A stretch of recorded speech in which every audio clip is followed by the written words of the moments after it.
Hello everyone, welcome to the lecture. I hope आप सभी बहुत अच्छे होंगे और आपकी प्रिपरेशन भी बहुत अच्छे से चल रही होगी। स्टूडेंट्स, आज जो हमारी क्लास है वो हमारी एसएससी फार्मासिस्ट में इंडियन पॉलिटिक्स की तीसरी क्लास है। इससे पहले भी हम आपके सामने यहाँ पे पॉलिटिक्स और साथ साथ में कुछ हिस्ट्री और करंट अफेयर्स को हम आपके सामने डिस्कस कर चुके हैं और साथ साथ में हम आगे भी करेंगे। ठीक है, आज जो हमारी क्लास है इसमें इंपॉर्टेंट आपको 25 क्वेश्चंस देखने को मिलेंगे यहाँ पे, जो आपके स्टूडेंट्स से रिलेटेड हैं यहाँ पे पॉलिटिक्स से। ठीक, और इनको बहुत अच्छे से समझिएगा। ओके, 25 क्वेश्चंस हैं, इनको बहुत अच्छे से समझिएगा आप और सारे क्वेश्चंस को रीड करिए। कहीं से भी आपका कॉन्सेप्ट लैक हो रहा हो तो उसको आप समझने की कोशिश करिए। ठीक है, ब्रेंडे स्टूडियो ऐप पर जुड़िए, थ्योरी क्लासेस वहाँ पे आपको मिलेंगी, नोट्स भी वहाँ पे मिलेंगे। ठीक है, चलिए आगे बढ़ते हैं। Under which article does the president give assent to bill passed by parliament? किस अनुच्छेद के तहत राष्ट्रपति संसद द्वारा पारित विधेयकों पर सहमति देते हैं? कौन से आर्टिकल के तहत देते हैं? 111 के तहत, 112 के तहत, 110 के तहत या 108 के तहत? किसके तहत देते हैं स्टूडेंट्स? तो ऑप्शन आपका कौन सा है यहाँ पे? ए ऑप्शन क्या है आपका सही है। आर्टिकल 111 के अंतर्गत क्या करते हैं? यहाँ पे राष्ट्रपति संसद द्वारा पारित विधेयकों पर क्या देते हैं? सहमति देते हैं। ठीक है, ध्यान रखिएगा आप। Next question, the pocket veto of the Indian president is related to which type of bill? क्या है? भारतीय राष्ट्रपति का पॉकेट वीटो किस प्रकार के विधेयक से संबंधित है? किस प्रकार के विधेयक से संबंधित है? मनी बिल से, ऑर्डिनरी बिल से, बोथ बी एंड सी, या कॉन्स्टिट्यूशनल अमेंडमेंट बिल्स, या डी ऑप्शन? कौन सा यहाँ पे सही होगा आपका? तो जो भारतीय राष्ट्रपति का जो पॉकेट वीटो है स्टूडेंट्स, वो आपका रिलेटेड होता है किससे? Constitutional amendment bills and well as ordinary bills. ठीक है, तो यहाँ पे कौन सा ऑप्शन आपका सही है? यहाँ पे आपका जो ऑप्शन होगा वो सही होगा आपका डी ऑप्शन। तो आपका क्या होता है, जो यहाँ पे पॉकेट वीटो होता है, और जो पॉकेट वीटो में क्या रहता है आपके दोनों बिल रहते हैं स्टूडेंट्स। कौन कौन से? आपका एक कॉन्स्टिट्यूशनल अमेंडमेंट बिल्स, दूसरा आपका ऑर्डिनरी बिल्स। ओके, चलिए। Which schedule of the constitution deals with forms of oaths and affirmations? ठीक है, संविधान की कौन सी अनुसूची शपथ और प्रतिज्ञान के प्रारूपों से संबंधित है? क्या पूछा गया है यहाँ पे? संविधान की कौन सी अनुसूची शपथ और प्रतिज्ञान के प्रारूपों से संबंधित है? कौन सी यहाँ पे? सेकेंड शेड्यूल, यहाँ पे फोर्थ शेड्यूल, या यहाँ पे आपका थर्ड शेड्यूल, या यहाँ पे आपका फिफ्थ शेड्यूल? तो कौन सा ऑप्शन सही है? ऑप्शन आपका यहाँ पे जो सही है स्टूडेंट्स, तो बी ऑप्शन सही है। क्या है? Third schedule. ठीक है, क्या है? तीसरी अनुसूची। ठीक है, ध्यान रखिएगा, बी ऑप्शन क्या है आपका सही है। तीसरी अनुसूची में केंद्र और राज्य मंत्रियों, ठीक है, संसद के लिए चुनाव के उम्मीदवारों, साथ साथ में संसद सदस्यों, सर्वोच्च न्यायालय और उच्च न्यायालय के न्यायाधीशों और भारत के नियंत्रक महालेखों परीक्षक के शपथ का प्रतिज्ञापन का प्रारूप है किसमें? आपके यहाँ पे तीसरे अनुच्छेद में। ठीक है, ध्यान रखिएगा अब आपका थर्ड शेड्यूल में। ठीक है, ओथ्स के बारे में है, किसके लिए? यहाँ पे ओथ्स है आपका सर्व सदस्यों के लिए, संसद के सदस्यों के लिए, सर्वोच्च न्यायालय और उच्च न्यायालय के जो आपके न्यायाधीश हैं, सब इसमें क्या है उनके लिए दिया गया है। उनकी जो शपथ के बारे में है वो कहाँ दिया गया है? आपके थर्ड शेड्यूल में दिया गया है। ठीक है, चलिए नेक्स्ट क्वेश्चन से डिस्कस करते हैं। Under article 123 the president can promulgate an ordinance when parliament is not in session. What is the maximum life of such an ordinance? ठीक है, अनुच्छेद 123 के तहत जब संसद सत्र में नहीं होती है, ओके, कहाँ नहीं होती है? संसद जो है वो आपकी सत्र में नहीं होती है, तो राष्ट्रपति अध्यादेश जारी कर सकते हैं। ऐसे अध्यादेश की अधिकतम अवधि क्या होती है? राष्ट्रपति अध्यादेश जारी कर सकते हैं तो उनकी अवधि कितनी होती है? 6 वीक्स आफ्टर असेंबली, पुनः समागम के 6 सप्ताह बाद, या यहाँ पे 6 मंथ फ्रॉम द प्रोमोगुलेशन, या यहाँ पे 6 वीक्स आफ्टर रीअसेंबली और 6 month which ever is earlier, या यहाँ पे अंटिल पार्लियामेंट रिजेक्ट इट। तो कौन सा ऑप्शन सही है इस जगह पे? ऑप्शन सही है आपका ए सही है, 6 वीक आफ्टर रीअसेंबली। ठीक है, पुनः समागम के 6 सप्ताह बाद। ओके, चलिए आगे बढ़ते हैं। Which article empowers the Rajya Sabha to create new all India services? क्या है? कौन सा अनुच्छेद राज्यसभा को नई अखिल भारतीय सेवाएं बनाने का अधिकार देता है? कौन देता है? आर्टिकल 312, आर्टिकल 320, आर्टिकल 315 या आर्टिकल 323? कौन सा ऑप्शन सही है? ऑप्शन सही है आपका ए, आर्टिकल 312। ठीक है, ध्यान रखिएगा। नेक्स्ट आगे बढ़, यहाँ पे sorry, okay.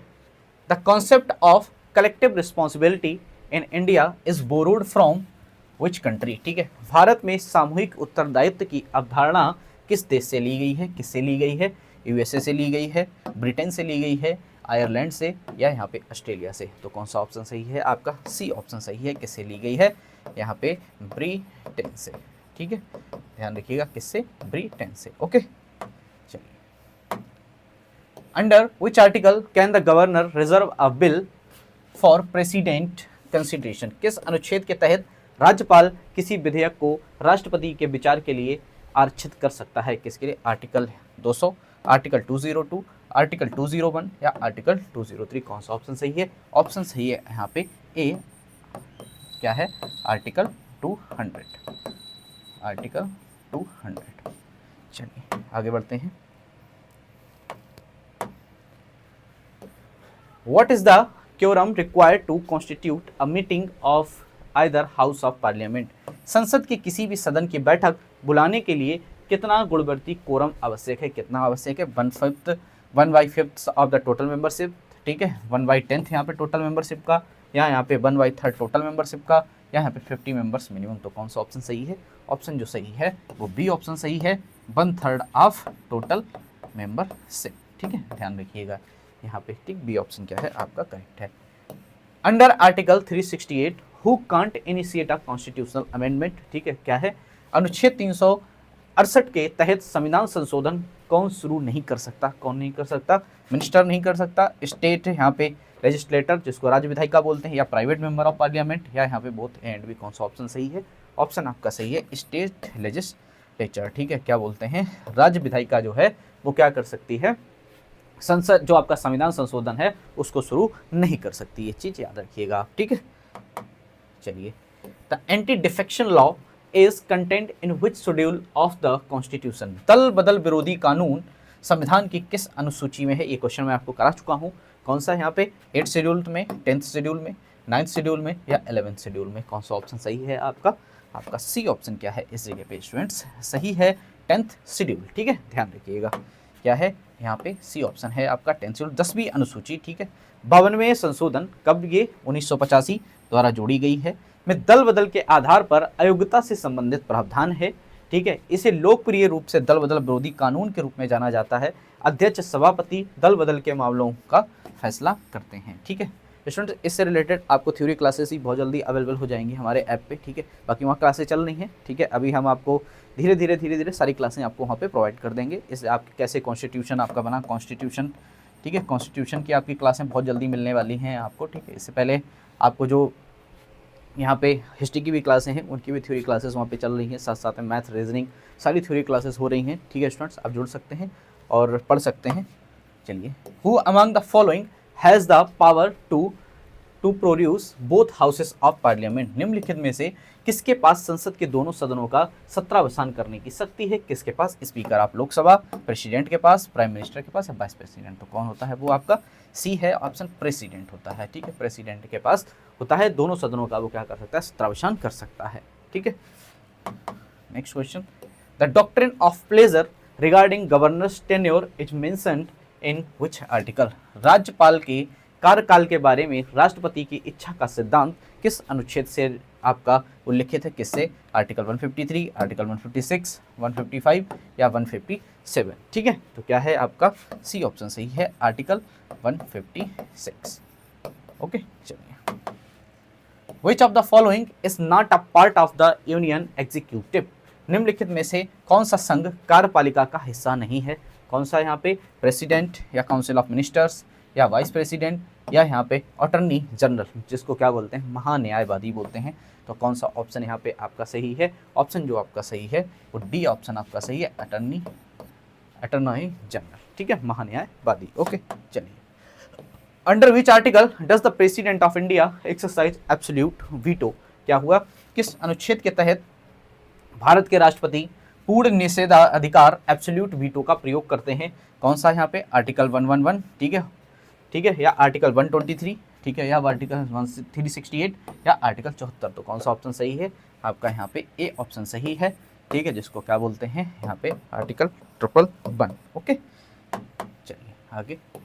The concurrent list has how many subjects as per original constitution? क्या है? मूल संविधान के अनुसार समवर्ती सूची में कितने विषय हैं? कितने विषय हैं? 47 विषय हैं, ठीक है, या 66 विषय हैं, या 52 विषय हैं, या 61 विषय हैं? तो कौन सा ऑप्शन सही है?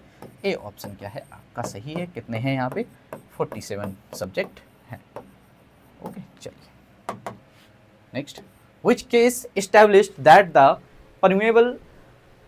preamble is a part of constitution and can be amended। ठीक है, किस मामले में स्थापित किया कि प्रस्तावना संविधान का एक हिस्सा है और इसे संशोधित किया जा सकता है? किस मामले ने स्थापित किया था प्रस्तावना संविधान? तो आपको सबको पता है वो कौन सा था। यहाँ पे कौन सा केस था आपका? यहाँ पे बेरुवारी यूनियन केस था, यहाँ पे मिनर्वा मिल्स केस था, यहाँ पे केशव नंदा भारती था, यहाँ पे गोकुलनाथ। कौन सा था आपका? बी ऑप्शन सही है।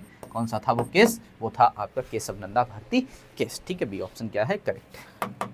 चलिए, under article 352 national emergency can be proclaimed on which grounds. ठीक है, अनुच्छेद 352 के तहत राष्ट्रीय आपातकालीन किन आधारों पर घोषित किया जा सकता है? किन पे किया जा सकता है? War and external aggression only, या यहाँ पे war external aggression and armed rebellion, ठीक है, या war and the internal disturbance, या एनी थ्रेट टू सवर्निटी। ठीक है, तो किस केस में कर सकते हैं? ठीक है, इसमें कर सकते हैं वॉर, एक्सटर्नल एग्रेशन, ठीक है, आर्म्ड यहाँ पे रेवेलियन, जिसको क्या बोलते हैं? सशस्त्र विद्रोह बोलते हैं, ध्यान रखिएगा आप। ठीक है, तो क्या कर सकते हैं? इमरजेंसी घोषित की जा सकती है। The council of minister advises the president under article 74 this advice is. मंत्रिपरिषद अनुच्छेद 74 के तहत राष्ट्रपति को सलाह देती है, और यह सलाह कौन सी है? यहाँ पे binding of a president always, या यहाँ पे not binding, president can act independently, या यहाँ पे binding but president can ask for the reconsideration once, या यहाँ पे बाइंडिंग ओनली इन इमरजेंसीज। तो कौन सा ऑप्शन सही है? सी ऑप्शन क्या है स्टूडेंट्स आपका सही है इस जगह पे। ठीक, चलिए, the speaker of Lok Sabha Beckett's office when. ठीक है, क्या लिखा है? लोकसभा अध्यक्ष जो होते हैं वो कब पद छोड़ते हैं? कब छोड़ते हैं? जब लोकसभा के भंग होने पर, या यहाँ पे विघटन के बाद नई लोकसभा की पहली बैठक से तुरंत पहले, immediately before the first sitting of new Lok Sabha after dissolution, या immediately after new Lok Sabha is elected, या व्हेन पीएम इज चेंज। तो कौन सा ऑप्शन सही है? सी ऑप्शन आपका सही है, immediately before first sitting of new Lok Sabha after dissolution. ठीक है, ध्यान रखिएगा।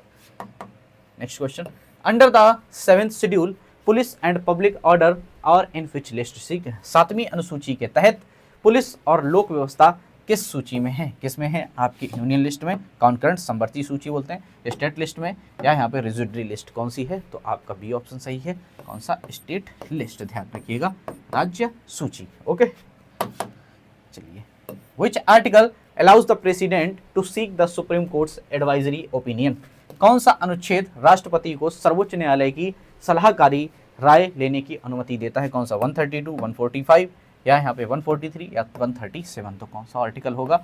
बी ऑप्शन सही है, यहाँ पे आर्टिकल 143। ठीक, ध्यान रखिएगा आप। ओके, चलिए, the vote on account allows the government to withdraw funds from the consolidate fund for. ठीक है, लेखानुदान वोट ऑन अकाउंट भारत को संचित निधि से धन निकालने की अनुमति देता है। कौन सा? एंटायर फाइनेंशियल ईयर, पूरा वित्तीय वर्ष के लिए, नॉट मोर देन 1 मंथ, या नॉट मोर देन 2 मंथ्स, या यहाँ पे until parliament approve full budget. तो कौन सा ऑप्शन होगा यहाँ पे? बी ऑप्शन आपका सही है, नॉट मोर देन 2 मंथ्स, 2 महीने से अवधि नहीं। ध्यान रखिएगा आप ये। ठीक है, चलिए आगे बढ़ते हैं। Which constitutional amendment reduce the voting age from 21 to 18 years. किस संवैधानिक संशोधन ने मतदान की आयु 21 से घटाकर 18 वर्ष कर दी? किससे? 42वें संशोधन में, 61वें में, 44 में, या 73वें में? कौन सा ऑप्शन सही है? सी ऑप्शन सही है, 61वें संशोधन के तहत। ठीक है, क्या कर दिया गया है? एज 21 से हटा के कहाँ कर दी गई? 18 साल कर दी गई। ओके, चलिए, ठीक है। The discretionary powers of governor don't include which of the following. राज्यपाल के विवेकाधीन अधिकारों में निम्नलिखित में से कौन सा शामिल नहीं है? तो कौन सा नहीं है? Appointment of CM when no clear majority, okay, reservation of bills for president assent, ठीक है, या यहाँ पे क्या है आपका dismissal of CM who lost majority, या removal of members from state cabinet. कौन सा? यहाँ पे डी ऑप्शन है आपका कि रिमूवल ऑफ जो मेंबर्स फ्रॉम स्टेट हैं, राज्य कैबिनेट से सदस्यों को नहीं हटा सकता। कौन? राज्यपाल नहीं हटा सकता। ये बात ध्यान रखिएगा आप। ठीक है, next question, under which article can parliament legislate for 2 और मोर स्टेट बाई कंसेंट। किस अनुच्छेद के तहत संसद सहमति से 2 या अधिक राज्यों के लिए कानून बना सकती है। कौन सा? यहाँ पे आर्टिकल 249, आर्टिकल 252 या आर्टिकल 250 या आर्टिकल 253। कौन सा ऑप्शन सही है? ऑप्शन आपका सही है इस जगह पर सी, आर्टिकल 252। ठीक है, तो स्टूडेंट्स ये रहे आपके यहाँ पे एक्सप्लेनेशन था, ये रहे आपके यहाँ पे 25 क्वेश्चंस। ठीक है, इंपॉर्टेंट क्वेश्चन थे स्टूडेंट्स। ठीक है, ये जो आपको यहाँ पे पीडीएफ है ये आपको हमारे टेलीग्राम पर मिल जाएगी। ओके, टेलीग्राम पर आप कमेंट करिएगा, वहाँ पे आपको मिल जाएगी। और आपको अगर थ्योरी क्लासेस आपको एसएससी फार्मासिस्ट की पढ़नी है तो वो हमारे ऐप पर ब्रेनडेस्क एडू पर आपको मिलेंगी, ब्रेनडेस्क एडू ऐप पर मिलेंगी। आप प्ले स्टोर से इसको डाउनलोड कर सकते हैं, वहाँ पे आपको नोट्स भी मिलेंगे और साथ साथ में क्लासें जो हो रही हैं वो क्लासें भी आप वहाँ पे देख सकते हैं। ठीक है स्टूडेंट्स, बहुत ही जल्द हम आपके लिए लेके आने वाले हैं एम्स फार्मासिस्ट के लिए, जो आपकी एम्स की वैकेंसी निकली हुई है उसके लिए हम आपकी केस स्टडी की भी क्लासें लेके आने वाले हैं। जो फार्माकोलॉजी में केस स्टडी आप लोग पढ़ते हैं बहुत इंपॉर्टेंट रहता है, आपके लिए पूछे जाते हैं एग्जाम क्वेश्चन में, तो हम उसको आपको डेली बाई डेली कुछ ना कुछ हम आपको केस स्टडी कराते रहेंगे, जिससे आपका कॉन्सेप्ट बहुत मजबूत होता रहेगा फार्माकोलॉजी में। ठीक है स्टूडेंट्स, थैंक यू।